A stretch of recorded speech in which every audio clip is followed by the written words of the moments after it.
특별히 이런 말씀을 하셨죠. 세례 요한을 그렇게 사랑하시면서 이 세상에 여인에게서 난 자 중에 이보다 큰 자가 없다. 그렇게 예수님이 세례 요한을 칭찬하시고 인정하시고 큰 자로 그렇게 인정하셨습니다. 세례 요한이 어떻게 그렇게 큰 자로 인정을 받았을까 생각해 보셔요. 33살, 예수님과 동갑 나이에 33살에 일찍 죽어서 큰 사람이라고 하는 것도 아니고, 또 세례 요한이 성경을 보면 이적과 표적과 기사를 많이 행한 것도 아니에요. 세례 요한이 하나님께서 보실 적에 대단하다, 그렇게 인정하실 만한 것이 딱 한 가지가 있습니다. 그게 뭐냐면, 보통 사람들이 살아낼 수 없는 삶을 이 세상이라고 하는 결코 녹록지 않은 현장에서 살아낸 거예요. 무슨 말이냐면, 하루 세 끼니 양식거리 찾는 것도 평생 쉬운 일이 아닌데, 그런 일보다도 아직 하나님 나라가 아닌데도 이 세상에서 벌써 하나님 나라의 삶을 산 거예요, 그분이. 그러므로 하나님 나라의 삶을 이 세상에서 벌써 살았던 그 세례 요한, 자기의 생애를, 자기의 생명을, 자기의 목숨을, 자기의 인생을 통째로 하나님의 뜻에 헌신해가지고 이 세상에서 가족들이 있고 부모님이 있고 형제들이 있고 동기간들이 있고 친구들이 있는데도 불구하고 그런 모든 인간관계보다도 하나님께서 나를 향해서 뜻하신 그 하나님의 뜻에 깨끗하게 헌신하여 한 생애를 살았기 때문에 주님은 세례 요한을 큰 자로 인정하신 것입니다. 하나님 나라의 백성이 그런 거예요. 오늘 여러분과 제 안에 주님이 계시죠. 주님께서 말씀하십니다. 내가 너희와 함께하마. 이제 하나님 나라의 삶을 시작하자. 내 힘으로 살아낼 수 있는 것 아니다. 내가 너와 함께하마. 네가 내게 순종하면 너의 삶이 하나님 나라의 삶이 될 것이다. 그래서 우리 안에 들어오셔서 우리와 함께 하시는 것이에요. 오늘 저와 여러분이 이 세상에 지금 호흡을 하고 이 육신, 죽은 육신, 죽을 육신을 가지고 살지만 이 육신을 가지고 믿음으로 하나님 나라 백성으로서의 삶을 살면 주님은 여러분과 저를 큰 자로 인정하시는 겁니다. 오늘 우리들이 그러한 삶을 살아가야 하는데 아직은 우리의 삶의 현장이 이 세상이기 때문에 이 세상에서는 그런 하나님 나라의 삶이 거저되지 않습니다. 분별해야 하고 선택해야 하고 결정해야 해요. 오늘 수요일인데 이 수요일 예배당에 하나님 앞에 예배드리는 시간을 주님 앞에 나아갈까? 그냥 쉴까? 자, 선택입니다. 결정이에요. 이런 결정을 평생 쉼 없이 해야 하는 것이 이 세상이에요. 그런데 이 세상에서 선택과 결정을 함에 있어서 하나님의 뜻을 그대로 따르기로 그렇게 삶을 살아나가는 삶이 바로 세례 요한의 삶이에요. 먹는 문제가 거치장스럽고 그것이 걸림이 돼서 주님께서 내게 주신 사명 감당하는데 어려움이 된다면 먹는 문제를 정리하는 거예요. 다른 사람들이 맛있는 진수성찬을 차려 매일매일 연회를 하면서 춤추고 악기를 울리면서 즐기는 생애를 살 때 세례 요한은 바위굴 땅속에서 석청을 캐서 먹으면서 날아다니는 풀잎을 갉아먹는 메뚜기를 잡아먹으면서 하나님께서 하라 하신 일을 쉬지 않고 했던 것이에요. 세례 요한에게 왜 그 배고픔의 유혹이 없었겠습니까? 세례 요한에게 왜 양탄자 위에서 보드랍게 편안하게 잠자고 싶은 유혹이 왜 없었겠습니까? 그러나 세례 요한은 그런 것보다도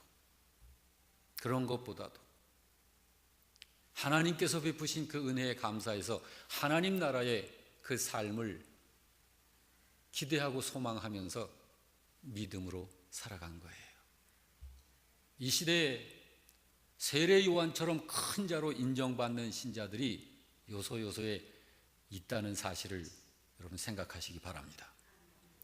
중국이 문화혁명을 일으켜서 믿는 자들을 색출을 해서 사글이 사형하고 죽일 적에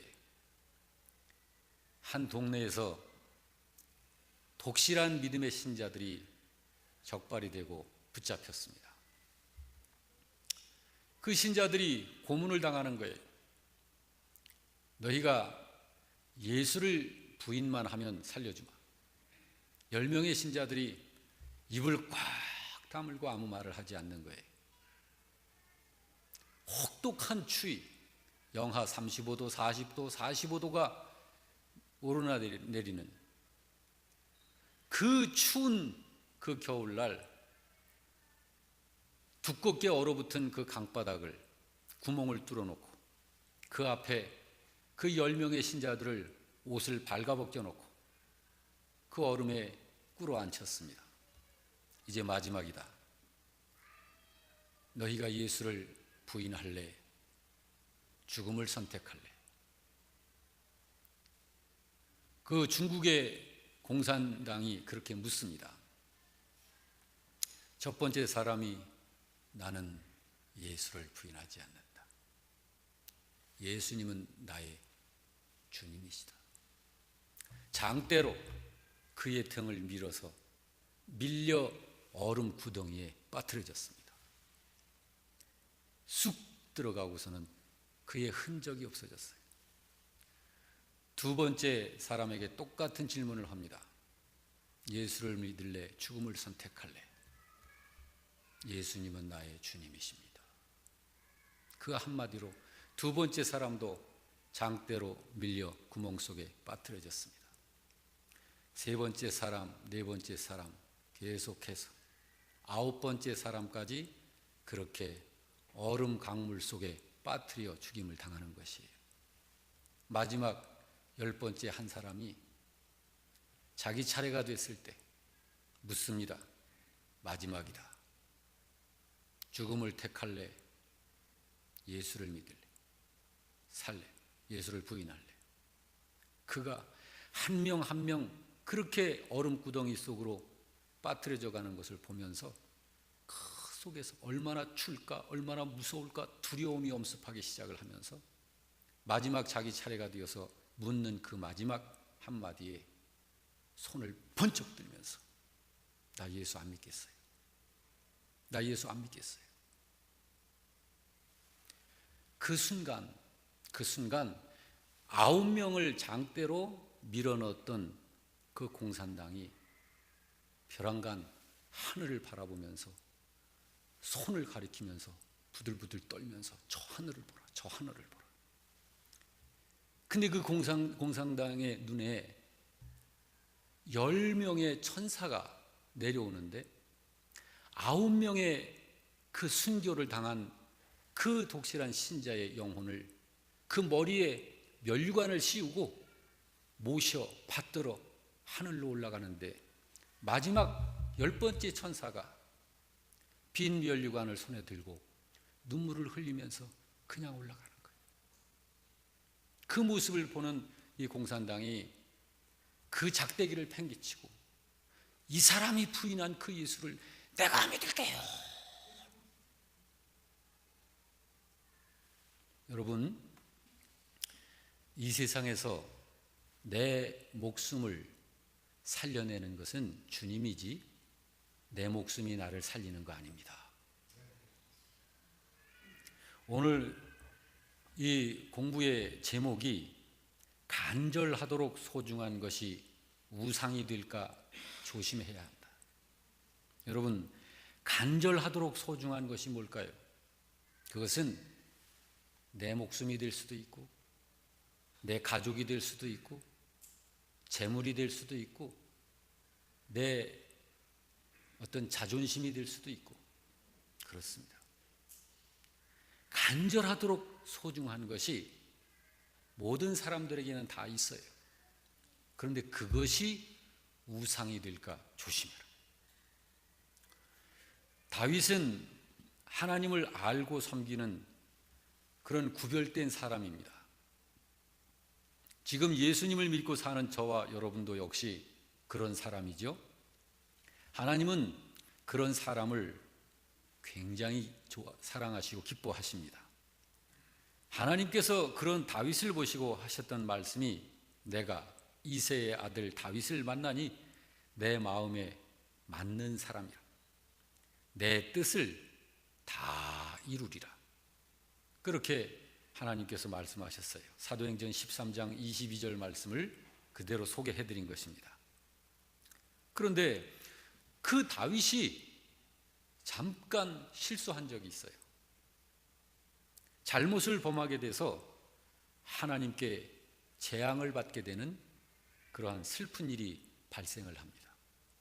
자, 오늘은 그것을 살펴보면서 아무리 하나님이 사랑하시고 하나님이 기뻐하시는 사람이라 할지라도 현재 실수를 하게 될 때에는 그것은 실수라는 사실을 생각하고 그것이 나의 이 거룩성에, 나의 믿음에 이 한 부분 깨트려지는 큰 상처가 된다는 사실을 생각을 하면서 우리들이 주의를 하지 못함으로 인해서 내가 소중히 여기는 그 어떤 하나를 우상으로 내가 그것을 간직하게 될 적에 그것으로 인해서 얼마나 하나님께 영광이 가리워지고 우리들에게 어려움이 되고 큰 고통이 되는지를 우리가 살펴보고자 하는 것입니다. 역대상 21장 1절부터 1절 이하의 말씀을 좀 살펴보면서 공부를 하고 싶은데요. 자, 1절부터 6절을 좀 같이 읽겠습니다. 1절부터 6절 말씀을 보면 다윗이 왕으로 있을 적에 아주 그 부하 한 사람한테 명령을 한 게 있어요. 싸움에 나갈 수 있는 군사가 몇 명인지 계수해라. 명령을 했어요. 그래가지고서 얼마나 그 군사가 되는지 조사를 했는데 한번 우리들이 살펴보죠. 자, 1절부터 6절을 읽으면서 몇 명이나 되는지 다윗의 군대가, 자, 같이 읽어봅니다. 사탄이 일어나 이스라엘을 대적하고 다윗을 충동하여 이스라엘을 계수하게 하니라. 다윗이 요압과 백성의 지도자들에게 이르되 너희는 가서 부엘세바에서부터 단까지 이스라엘을 계수하고 돌아와 내게 보고하여 그 수요를 알게 하라 하니 요압이 아뢰되 여호와께서 그 백성을 지금보다 100배나 더 하시기를 원하나이다. 내 주 왕이여, 이 백성이 다 내 주의 종이 아니니이까? 주께서 어찌하여 이 일을 명령하시나이까? 어찌하여 이스라엘이 범죄하게 하시나이까 하나 왕의 명령이 요압을 재촉한지라. 드디어 요압이 떠나 이스라엘 땅에 두루 다닌 후에 예루살렘으로 돌아와 요압이 백성의 수요를 다윗에게 보고하니 이스라엘 중에 칼을 뺄 만한 자가 110만 명이요 유다 중에 칼을 뺄 만한 자가 47만 명이라. 요압이 왕의 명령을 마땅치 않게 여겨 레위와 베냐민 사람은 계수하지 아니하였더라. 자, 전체 다윗 수하에 있는 군사가 몇 명이라는 거예요? 이스라엘 중에서 110만 명, 유다 중에서 47만 명, 도합 157만 명이 다윗의 군대입니다. 여러분, 이거 규모를 생각해 보세요. 굉장한 겁니다. 우리 한국 군대가 지금 몇 명이죠? 60만 명이 안 돼요. 우리나라 군대가 157만 명. 그러면 여러분, 이때 당시에 이스라엘의 이 인구와 그 규모가 얼마나 큰지를 여러분 짐작이 가시죠? 옛날이라고 해서 사람이 몇 명 없었겠지? 그렇지 않아요. 여러분, 그 폼페이라고 하는 로마의 폼페이 도시가 그 화산 폭발로 인해 가지고 완전히 화산재 무덤으로 묻혀버렸죠. 몇십 년 전에 그것이 얼마 전에 발견이 돼 가지고 거기에 발굴이 다 됐는데, 그때가 언제냐면 거의 2000년 전이에요. 그런데 2000년 전에 그 폼페이 도시 사람들이 누렸었던 문화 문명이 현재 우리들이 누리는 이 문명하고 비슷합니다. 뭐 그들은 휴대폰이나 무슨 자동차나 이런 건 없었어요. 로켓이나 이런 건 없었지만 다른 이 물질 문명을 누리는 것은 지금 거의 호화로운 생활을 하는 그 수준을 누린 거예요. 2000년 전에. 옛날이라고 해서 우리들이 그렇게만 뭐 우리 고려시대, 조선시대 이렇게 그때만 생각을 하면 안 됩니다. 자, 157만 명이 다윗의 군대예요. 굉장한 것이죠. 그런데 이제 이런 것들을 살펴보면서 우리들이 주의해야 할 것이 무엇인가 신앙생활을 하면서 그거를 교훈을 받고자 하는 거예요. 다윗이 백성들의 수를 계수하려고 하는 이유가 뭐였을까? 그거 한번 생각해 보셔요. 왜 부하들을 시켜서 자기 군대의 숫자가 얼마나 되는지를 파악해서 보고하라고 했을까요?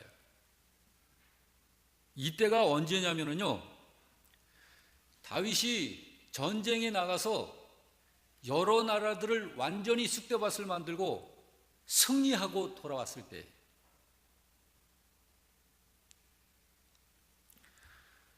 자, 역대상 18장 1절에서 6절 말씀 13절 이하를 보면 우리가 그것을 좀 알 수 있습니다. 자, 계속해서 스크린을 보고서 같이 읽습니다. 그 후에 다윗이 블레셋 사람을 쳐서 항복을 받고 블레셋 사람의 손에서 가드와 그 동네를 빼앗고 또 모압을 침해 모압 사람이 다윗의 종이 되어 조공을 바치니라. 자, 벌써 두 나라를 친 거예요. 블레셋을 섬멸하고 모압을 섬멸하고. 3절 시작. 소바 왕 하닷 에셀이 유브라데 강가에서 자기 세력을 펴고자 하며 다윗이 그를 쳐서 하맛까지 이르고. 자, 소바 나라를 쳤어요. 물리친 거예요. 그 다음에 4절 시작. 다윗이 그에게서 병거 1000대와 기병 7000명과 보병 2만 명을 빼앗고 다윗이 그 병거 100대의 말들만 남기고 그 외의 병거의 말은 다 발에 힘줄을 끊었더니 다메섹 사람 아람 사람이 소바왕 하닷 에셀을 도우러 온지라 다윗이 아람 사람 2만 2천 명을 죽이고. 자, 아람도 섬멸한 거예요. 아람도. 그리고 6절 시작. 다윗이 다메섹 아람의 수비대를 두매 아람 사람이 다윗의 종이 되어 조공을 바치니라. 다윗이 어디로 가든지 여호와께서 이기게 하시더라. 적어도 4개 나라를 섬멸한 거예요. 뿐만 아니라 역대상 20장 1절에서 3절을 보면은요, 자, 또 같이 읽습니다. 해가 바뀌어 왕들이 출전할 때가 되매 요압이 그 군대를 거느리고 나가서 암몬 자손의 땅을 격파하고 들어가 랍바를 에워싸고 다윗은 예루살렘에 그대로 있더니 요압이 랍바를 쳐서 함락시키매 다윗이 그 왕의 머리에서 보석 있는 왕관을 빼앗아 중량을 달아보니 금 1달란트라. 그들의 왕관을 자기 머리에 쓰니라. 다윗이 또 그 성에서 노력한 물건을 무수히 내오고 그 가운데 백성을 끌어내어 톱과 쇠 도끼와 돌서래로 일하게 하니라. 다윗이 암몬 자손의 모든 성읍을 이같이 하고 다윗이 모든 백성과 함께 예루살렘으로 돌아오니라. 자, 이렇게 다윗이 어디를 가든지 이기는 거예요. 그 적군들이 가지고 있는 모든 이 전력들을 싹 몰수해 오는 거예요. 다윗이 어떻게 해서 이렇게 계속 이기기만 할까요? 그것은 성경을 통해서 볼 때 하나님이 다윗과 함께 하셔서 이기게 하신 것입니다. 다윗이 이긴 게 아니에요. 자, 다윗이 그래서 이제 여러 나라를 쳤어요. 그 열국들이 많이 흩어져 있는데 이 나라들 중에서 대여섯 7개 나라들을 친 거예요. 쳐들어와서 그들을 섬멸하고, 또 힘을 합쳐 연합해서 들어올 때 그들을 섬멸하고. 그러니까 열국에 있는 나라들에게 있어서는 다윗과의 관계가, 이스라엘과의 관계가 원수 관계예요. 뭐 주고받는 관계가 아니에요. 원수 관계입니다. 자, 이러한 상태가 이제 다윗의 현실입니다. 그런데 다윗이 백성들의 숫자를 계수해라, 군사들의 숫자를 파악해라. 근데 그 상황에서 왜 숫자를 파악해라 했을까요? 그 이유가 있습니다. 그 이유는 다윗이 절대로 빼앗기거나 잃어버리지 않고 싶어 했었던 그 무엇이 있었던 거예요. 다윗이 왕위에 올라서 나라를 유지하고 백성들을 지키며 이렇게 열국들이 벌벌 떠는 이런 권세 있는 이 왕권을 가지고 있는 이것은 피비린내 나는 이런 전쟁을 통해서 이룬 것이, 주변에 있는 많은 열국들로부터는 악감정을 지금 갖고 있는 거예요. 언제 저들이 연합을 해서 또 쳐들어올지 모르는 거예요. 이런 상황에서 다윗은 언제 어떤 군사가, 어떤 나라가 어떻게 쳐들어올지를 모르는 이러한 상황 가운데서 자기 자신을 지키고 나라를 지키고자 하는 이런 그 마음에서, 불안 심리에서 병사들의 숫자를 계수하도록 명령한 것이에요.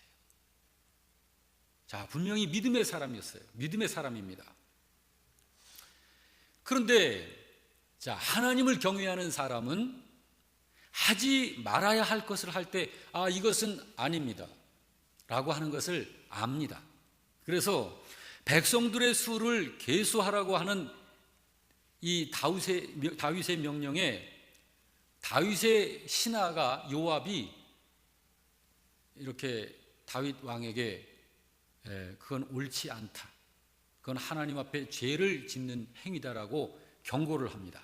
3절 말씀에 그걸 말씀하고 있는 거예요. 자, 3절 말씀을 한번 보시기 바랍니다. 요압이 아뢰되 여호와께서 그 백성을 지금보다 100배나 더 하시기를 원하나이다. 내 주 왕이여, 이 백성이 다 내 주의 종이 아니니까 내 주께서 어찌하여 이 일을 명령하시나이까? 어찌하여 이스라엘이 범죄하게 하시나이까? 라고 건의를 합니다. 상당히 요압이 부정적인 반응을 보여요. 왜 군사들의 숫자를 파악하라고 합니까? 언제 우리들이 전쟁에 나가서 이긴 것이 우리들의 전력이 강해서 이긴 겁니까? 하나님께서 하나님 나라의 계획을 가지시고 하나님의 백성들을 일으키셨고 하나님의 백성들의 왕으로 당신을 세우셨을 적에 하나님이 당신을 붙드시고 당신과 함께 하시면서 당신이 하나님을 믿는 믿음으로 나아갈 적에 하나님께서 당신을 이기게 하신 것이 아닙니까? 그런데 왜 당신은 병사들의 숫자를 파악하라고 합니까? 라고 지적을 하는 거예요. 이해가 되시나요? 요압의 그 말을 듣고 다윗도 깨닫습니다. 그래, 맞아, 내가 이거 잘못하는 거야. 깨닫습니다. 그런데 다윗이 깨달으면서도, 그걸 느끼면서도 명령을 그대로 수행하라고 그래요. 7절, 8절 말씀에 보면 다윗의 그 행위를 하나님께서 아주 악하게 보셔요. 그리고 하나님께서 다윗과 이스라엘 백성에게 진노를 내리십니다. 그게 7절, 8절이에요. 7절 말씀에 보면 하나님이 이 일을 악하게 여기사 하나님께서 이스라엘을 쳐버리시는 거예요. 자, 이스라엘이 누구 백성이죠? 하나님의 백성이에요. 하나님의 백성인데 하나님이 치신다고. 이때 이스라엘 백성이 몇 명이 죽었는지 아세요?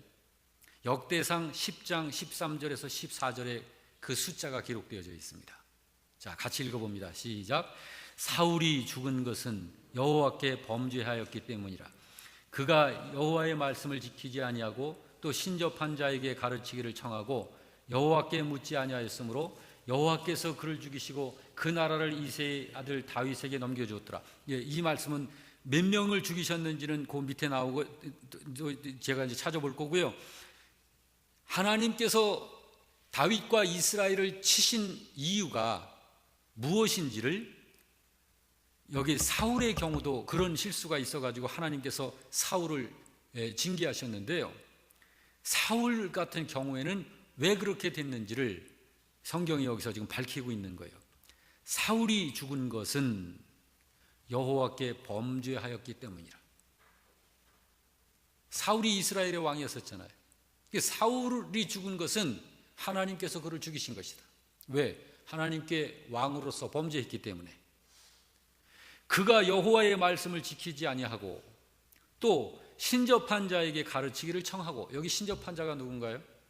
요즘으로 말하자면은 이 샤먼, 그 우상을 섬기는 제사장에게 찾아가서 물었다.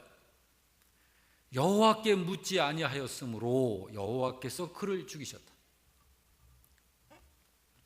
잠시 후 다윗은 자기의 행위가 옳지 못했음을 깨닫게 된 것을 알 수 있습니다. 8절 말씀에 그것이 있는데요. 그 깨달았을 때 즉시 다윗이 뭘 해요? 자, 여러분 깨닫게 되면은 즉시 나와야 되는 게 뭐죠? 뭐가 즉시 나올까요? 어떤 분이 회개라고 그랬어요? 또요? 회개, 또요? 진짜 회개했구나라는 건 뭘 보고 알까요? 자, 회개를 하는데, 자, 회개했어요. 그런데 그게 진짜 회개를 한 건지 아닌지는 뭘 보면 알 수 있어요? 예? 다시 말씀. 눈물. 눈물. 그럴 수도 있습니다. 진짜 회개는 내가 잘못했었던 거기서 돌아서야 되는 거예요. 그게 회개예요. 여전히 그 자리에 있으면서 회개한다고 막 가슴을 치면서 그러는 거는 그건 회개가 아니에요. 돌아서는 거예요. 자, 8절을 보겠습니다. 다 같이. 다윗이 하나님께 아뢰되 내가 이 일을 행함으로 큰 죄를 범하였나이다. 이제 간구하옵나니 종의 죄를 용서하여 주옵소서. 내가 심히 미련하게 행하였나이다 하니라. 16절부터 시작. 다윗이 눈을 들어보매 여호와의 천사가 천지 사이에 섰고 칼을 빼어 손에 들고 예루살렘 하늘을 향하여 편지라. 다윗이 장로들과 더불어 굵은 배를 입고 얼굴을 땅에 대고 엎드려. 자, 다윗이 지금 하고 있는 게 뭐죠? 회개로 볼 수 있는 거예요. 그렇죠? 자, 그런데 그 다음에 17절 시작. 여호와께 아뢰되 명령하여 백성을 계수하게 한 자가 내가 아니니이까 범죄하고 악을 행한 자는 곧 나이니이다. 이 양떼는 무엇을 행하였나이까? 여기 이 양떼는 백성들을 말하는 거예요. 이들은 무엇을 행하였나이까? 청하건대 나야 하나님 여호와여 주의 손으로 나와 내 아버지 집을 치시고 주의 백성에게 재앙을 내리지 마시옵소서 라고 다윗이 청구합니다. 하나님께. 다윗이 이때 깨닫고서 즉시 한 것이 회개. 다윗이 이때 이 회개를 해서 결국 하나님께서 죄를 용서하십니다. 죄를 용서하시는데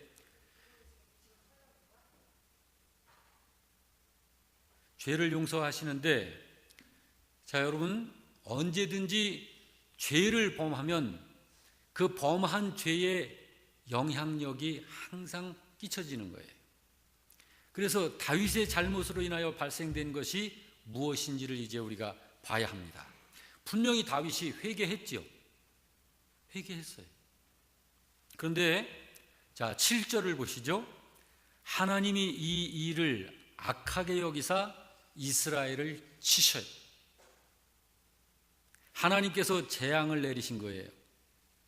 이때 하나님은 이스라엘에게 어떤 재앙을 내리셨느냐 하면 14절 말씀을 보면, 자, 14절 말씀, 전염병을 보내가지고, 이스라엘 나라 안에 전염병을 보내가지고 7만 명의 백성이 죽습니다. 7만 명.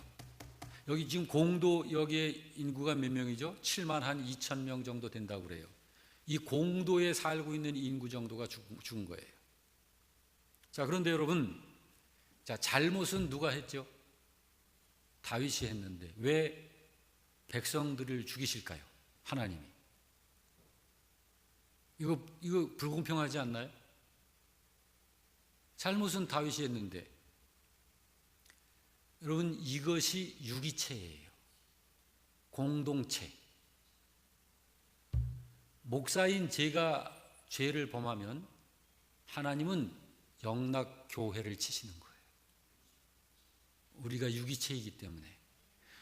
여러분 중에서 어느 누가 죄를 범하면 목사인 내가 죽을 것처럼 힘든 거예요. 유기체이기 때문에. 다윗과 이스라엘 백성 사이는 하나님께서 맺어주신 언약 관계에 있는 공동체예요. 역대상 11장 3절 말씀에 이렇게 말씀하고 있습니다. 자, 같이 읽어봅니다. 이에 이스라엘의 모든 장로가 헤브론에 있는 왕에게로 나아가니 헤브론에서 다윗이 그들과 여호와 앞에 언약을 맺음에, 자, 그들과 백성과 하나님 앞에서 장로들이 다윗을 놓고 언약을 설정하는 거예요. 언약. 그들이 다윗에게 기름을 부어서, 그래서 온 백성들이 하나님께로부터 허락을 받고 우리의 왕입니다라고 인정을 받으며, 이 다윗이 행하는 모든 것은 백성의 대표자로 그렇게 서 있는 것이에요. 그래서 이스라엘의 왕으로 삼으니 여호와께서 사무엘을 통하여 전하신 말씀대로 되었더라. 그러니까 하나님께서 다윗과 함께함이 이스라엘 전체와 함께하는 거예요. 다윗이 군사들을 이끌고 나가면 하나님께서 다윗을 통하여서 이기게 하시는 것이 이스라엘 전체의 승리가 되는 거예요. 뿐만 아니라 사무엘하 5장 3절 말씀은 이렇게 말씀합니다. 역시 같이 읽습니다. 이에 이스라엘 모든 장로가 헤브론에 이르러 왕에게 나오매 다윗 왕이 헤브론에서 여호와 앞에 그들과 언약을 맺음에 그들이 다윗에게 기름을 부어 이스라엘 왕으로 삼으니라. 이렇게 다윗과 이스라엘 백성들과의 사이는 하나님 앞에서 언약 관계가 설정되어져 있는 관계예요. 그러므로 왕이 잘못했을 때 그것은 다윗 개인의 잘못으로 하나님께서 인정하시는 것이 아니라 이스라엘 전체의 잘못으로 하나님이 보시는 거예요. 그러므로 하나님이 이스라엘을 치시는 거예요. 그러므로 하나님께서 이스라엘을 치시는데 그냥 무작정 치시지 아니하시고 하나님께서 다윗에게 세 가지 재앙을 이야기하시면서 네가 선택해라. 어느 재앙으로 이렇게 혼이 날 것인지를 선택하라고 그렇게 제안을 합니다. 그것이 9절에서 12절 말씀입니다. 자, 같이 한번 읽어볼까요? 여호와께서 다윗의 선견자 갓에게 말씀하여 이르시되 가서 다윗에게 말하여 이르기를 여호와의 말씀이 내가 네게 세 가지를 내어놓으리니 그 중에서 하나를 네가 택하라. 내가 그것을 네게 행하리라 하셨다 하라 하신지라. 갓이 다윗에게 나아가 그에게 말하되 여호와의 말씀이 너는 마음대로 택하라. 혹 3년 기근이든지 혹 네가 석 달을 적군에게 패하여 적군의 칼에 쫓길 일이든지 혹 여호와의 칼 곧 전염병이 사흘 동안 이 땅에 유행하며 여호와의 천사가 이스라엘 온 지경을 멸할 일이든지를 하셨나니 내가 무슨 말로 나를 보내신 이에게 대답할지를 결정하소서라고 이야기를 천사가 이제 묻는 거예요. 갓이 묻는 거예요. 선지자가. 그러므로 이제 다윗의 이 실수로 인해서 자, 병사들의 숫자를 계수하라라고 하는 이 행위를 범함으로 인해서 하나님께서 세 가지 재앙을 이제 그 중에 한 가지로 치시겠다는 거예요. 어떤 걸로 칠까라고 묻는 거예요. 이때 다윗이 세 번째 재앙을 선택합니다. 세 번째 재앙이 뭐죠? 자, 13절 말씀에 첫 번째 재앙은 3년 기근, 나라 안에 전체 3년 기근, 비를 안 주겠다는 거예요. 두 번째 재앙은 석 달 동안 적군한테 네가 도망을 다니는 재앙. 그 다음에 세 번째 재앙은 뭐죠? 전염병이 사흘 동안 온 나라에 퍼져가지고 그런 재앙. 그런데 다윗이 세 번째 재앙을 택합니다. 그 이유가 있어요. 그 이유를 13절에서 말씀하고 있어요. 자, 왜 그런지 한번 읽어보면서 여러분 보시기 바랍니다. 시작. 다윗이 가세게 이르되 내가 곤경에 빠졌도다. 여호와께서는 긍휼이 심히 크시니 내가 그의 손에 빠지고 사람의 손에 빠지지 아니하기를 원하나이다 하는지라. 다윗이 뭘 원했어요? 내가 잘못을 범했기 때문에 매를 맞는데 다른 인생들한테 맡기는 싫다. 하나님께 맡고 싶다. 그래서 세 번째를 택한 거예요. 여러분, 이런 것도 믿음으로 선택해야 하는 거예요. 믿음으로. 그래서 다윗에게 이스라엘의 하나님이 이제 진노를 내리시는데 이때에 죽은 백성들의 숫자가 7만 명이 죽은 거예요. 자, 누구의 잘못으로? 다윗 한 사람의 잘못으로. 다윗 한 사람의 잘못으로. 여러분, 이 공동체 안에서의 범죄가 그렇게 무서운 거예요. 그러니까 신자들 한 사람 한 사람의 범죄를 그냥 이렇게 가볍게 여겨서는 안 돼요. 그래서 하나님의 교회는 항상 거룩이라고 하는 이 성성이 항상 지켜져야 되는 거예요. 그러므로 교회 안에 지체 중에서 죄악을 쉽게 범하는 지체가 있다. 그러면 교회가 징계해야 되는 거예요. 무섭게 다스려야 되는 거예요. 목회자인 내가 잘못을 했다. 그러면 하나님께서 나를 치시죠. 이것이 여러분 별로 이런 게 없는 것처럼 여겨지죠. 그러나 여러분 가만히 살펴보세요. 하나님의 손길이 얼마나 세미하게 역사하시는지를. 여러분 이걸 볼 수 있는 눈이 있어야 해요. 그래서 다윗이 이제 깨달아요. 요압 장군이 경고를 하고 막 그냥 건의를 하니까 깨달아요. 그래서 다윗이 회개를 하는데, 자, 하나님 앞에 회개를 하면 그래 내가 용서하마. 그러면 거기서 끝나야 되잖아요. 그런데 거기서 끝나질 않아요. 다윗이 회개한 때와 하나님으로부터 재앙이 내려진 때를 살펴보면 알 수 있어요. 회개가 먼저였는지 재앙이 먼저였는지를 보면 알 수 있어요. 자, 8절 말씀을 다시 봅니다. 다윗이 하나님께 아뢰되 내가 이 일을 행하였으므로 큰 죄를 범하였나이다. 이제 간구하옵나니 종의 죄를 용서하여 주옵소서. 내가 심히 미련하게 행하였나이다 라고 회개를 합니다.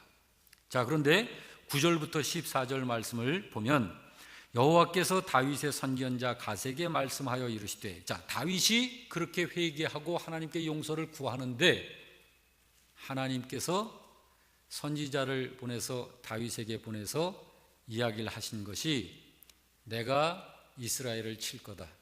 세 가지 재앙으로 칠 건데 다윗, 회개한 다윗이 어떤 것을 택할지를 물어라. 그걸 지시한 거예요. 그러니까 하나님의 재앙은 다윗이 회개한 이후에 내려진 거예요. 그러니까 내가 잘못하고 실수를 범했다고 해서 그것으로 끝났다라고 여겨지면 오산이에요.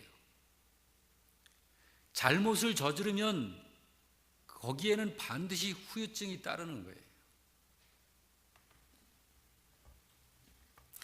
자, 하나님께서는 다윗이 회개를 했는데도 불구하고 왜 회개한 다윗에게 이런 재앙을 내리신 것일까? 그거 한번 여러분 생각해 보세요. 왜 그랬을까? 회개했는데. 다윗이 잘못한 그의 인생에서 이렇게 크게 잘못한 것이 이때 말고 또 있었죠. 성루 위를 이렇게 거닐다가 저 성 밑에 어느 한 집의 창문에서 막 누가 샤워를 하고 있는 게 눈에 탁 들어온 거예요. 근데 이렇게 보니까 이성이에요. 머리를 이렇게 늘어뜨리고 막 이렇게 샤워를 하는데 그 모습이 너무 예뻐 보이는 거예요. 그래서 부하를 보내서 저 집이 누구 집인지, 누가 사는 집인지를 파악을 하게 한 거죠. 근데 그 집이 바로 자기의 부하 장군 우리아의 집이었어요. 그리고 그 목욕을 했었던 여인은 우리아의 부인이었었던 거예요. 다윗이 그 여인을 자기 품에 안고 싶어가지고 그래서 우리아를 결국은 아주 교활한 술수를 써서 죽게 만들지 않습니까? 그래가지고 합법적으로 과부가 된 그 여인을 자기 아내로 삼죠. 그런데 온 백성들이 다 모르고 있었어요. 다윗이 그 여인의 남편을 전장에 내보내서 일부러 죽게 하고 그 여인을 자기 작은 부인으로 삼았다는 사실을 온 백성들은 몰라요. 그런데 하나님께서 그것을 굉장히 진노하시는 거예요. 그래서 나단 선지자를 통해서 그거를 지적하게 하시고 그리고 다윗을 때리시죠. 이제 그래서 그 여인에게서 난 그 아들, 첫 번째 아들을 참 이뻐가지고 그냥 그렇게 가장 귀엽고 예쁘고 이쁜 짓 할 때 하나님이 그 아기를 죽이십니다.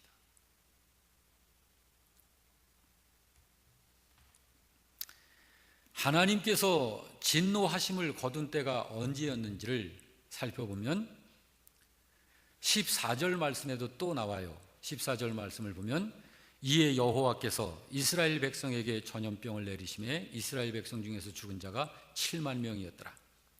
이 세 번째 재앙이 집행되고 난 후 26절에서 27절 말씀도 봅니다. 다윗이 거기서 여호와를 위하여 제단을 쌓고 번제와 화목제를 드려 여호와께 아뢰었더니 여호와께서 하늘에서부터 번제단 위에 불을 내려 응답하시고 여호와께서 천사를 명령하심에 그가 칼을 칼집에 집어넣었더라, 꽂았더라. 이래서 하나님의 재앙이 진노가 멈춘 거예요.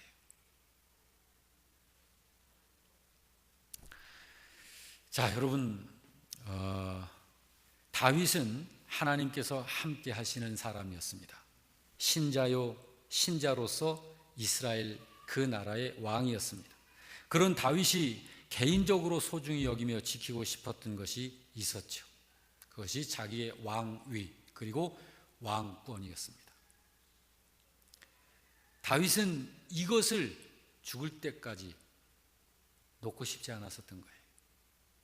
그렇지만 자기가 그동안 많은 주변 국가들에게 이렇게 만들어 놓은 이 적대 감정, 언제 저들이 엄청난 군사력을 키워가지고 몰려올지 알 수 없는 이 불안한 사회 속에서 자기의 군사 전력과 전략을 치밀하게 세워놓고자 했었던 이런 행위가 바로 하나님 앞에 범죄가 됐던 것입니다. 이것이 신앙생활하는 신자들에게 있어서 함정이 될 수 있을 만한 것이에요. 저 같은 경우도 이 말씀을 준비하면서 생각을 한 거예요. 하나님, 나는 내가 가장 소중하게 여기고 절대로 놓치고 싶어 하지 않는 것이 있다면 뭐가 있을까요? 그러면서 이렇게 생각을 해본 거예요. 저도, 저 자신을. 그런 것들에 대해서 오늘 이 말씀들을 생각하면서 제가 그런 것이 다행히 발견이 안 됐어요. 그런데 그런 것이 있다면 깨끗이 그런 것은 정리를 해야 하는 거예요. 자, 오늘 제목이 바로 그건데, 제목이 간절하도록 소중한 것이 우상이 될까 조심해야 한다. 우리 각자에게 있어서 정말 그 간절하도록 내게 소중하게 여기는 그것이 뭔가. 제가 그와 비슷한 것을 하나 이야기하자면 제 목숨이라고 아마 좀 이야기해 볼 수 있을 것 같아요.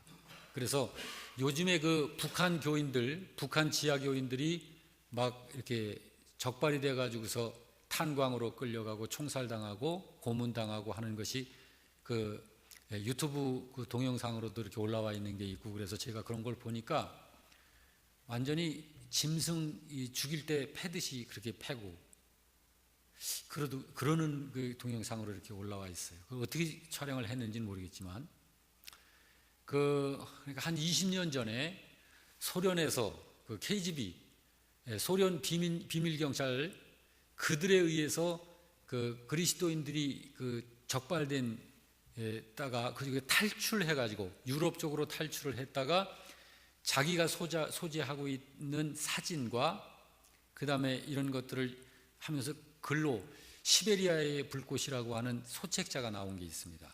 그래서 그것을 제가 읽고 거기에 기독교인들이 그 KGB에게 붙들리게 되면 이제 죽임을 당하게 되는데 그 방법 중에 하나가 두꺼운 철판, 큰 철판을 이렇게 네 구퉁이로 해서 세워놓고 밑에다가 장작불을 뗍니다. 그리고 그 위에 사람을 올려놓는 거예요.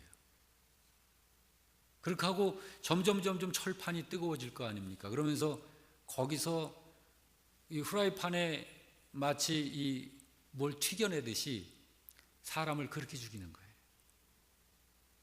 근데 내가 그걸 생각했어요. 내가 만약에 우리가 살고 있는 이 사회가 어떻게 이상하게 변해가지고 신앙생활을 할 수 없는 그런 사회가 돼서 내게 그런 이제 위험이 온다면 나는 분명히 주님을 인정을 할 텐데, 저런 방법으로 내가 결국은 죽임을 당하게 된다면 이라는 걸 생각을 해본 거예요. 내가 주님을 끝까지 내가 부인하지 아니하고 주님을 나의 주님으로 인정하면서 그렇게 나는 순교의 제물로 죽을 수 있을까? 저의 대답은 물론이다 라는 대답을 했지만, 그러나 그 죽음을 당하는 그 러시아의 그 소련, 러시아의 그렇게 죽어가는 그 신자들을 이렇게 생각해 봤을 적에 내가 그렇게 죽을 수 있을까? 그거를 생각을 해봤어요.